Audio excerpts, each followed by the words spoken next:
So now I just want to record your private tip.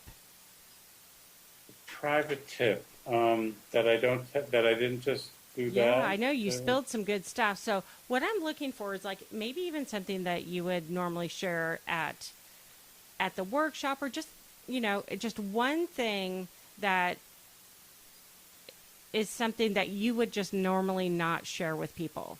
Something that would really benefit travel writers. It could even be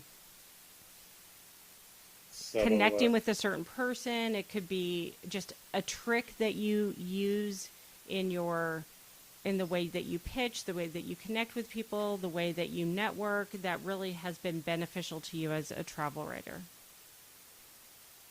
thought about this, and then I realized everything I know, I just leave it on the floor. I leave it out on there on the court, as we say. Um, what if, let me before we record. Yeah. There's two or three categories, and one of them is relating to the writing itself. One of them is relating to the research, and the other is in the field. So, which of those three would be? In the field is about, I call it get lost. Mm-hmm. The other one about writing itself is looking for. I never repeat the same word twice in any story I write. Oh And my if gosh, I that's interesting. Let's do that. I've Okay, never heard anyone talk about that. okay. So, okay, so I've got Perry. Hold on a second. I'm sorry. I've got Perry Garfinkel. And for our aspiring travel writers, this is your private tip from Perry. Here we go. One of the things I always do is make sure I don't use the same word twice, even if it's a story of like 4,500 words. It just is a kind of flag to an editor and to anybody who reads it that he's lazy. There's many, many words in the vocabulary. And if you can't think of a different word for something compelling, like the word compelling, I wouldn't use the word compelling twice in the same story.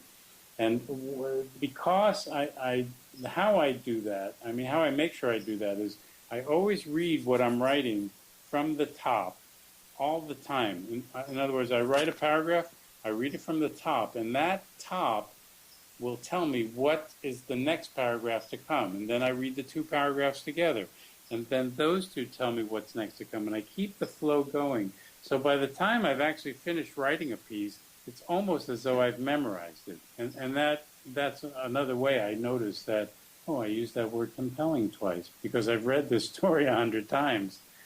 So, and I think it will make an editor respect you more for not being redundant. That's my tip. Thank you very much. That was awesome. And that was a master class tip from Perry. Awesome. Okay. Well, we almost finished Reddit too. Yeah, and this guy hasn't shown up, so I think it's 10 after 2 up here. Okay. So We're I'm going to edit this and it will be up next Tuesday. this coming Tuesday, Yes. the something, June something. Yes. Like the, yes. What? Okay, so, and you 16th or something. just let me know by email, and I if you will. send me the link, and then I will put it on, LinkedIn and a couple other places. I would I, love that.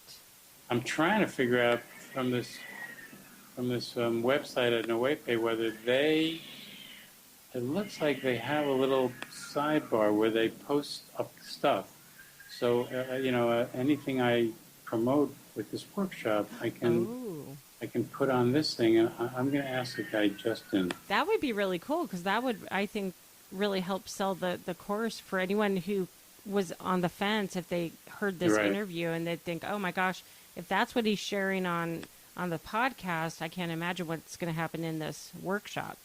Yeah, and plus, some eyeballs will, come your way. Well, and I appreciate that too. Thank you. All right. Awesome. All right. Have a great afternoon, and we'll Thank you very be much. in touch early next week. All right, great. Okay. Thanks a lot. Thank Have a you. good afternoon. Thank you.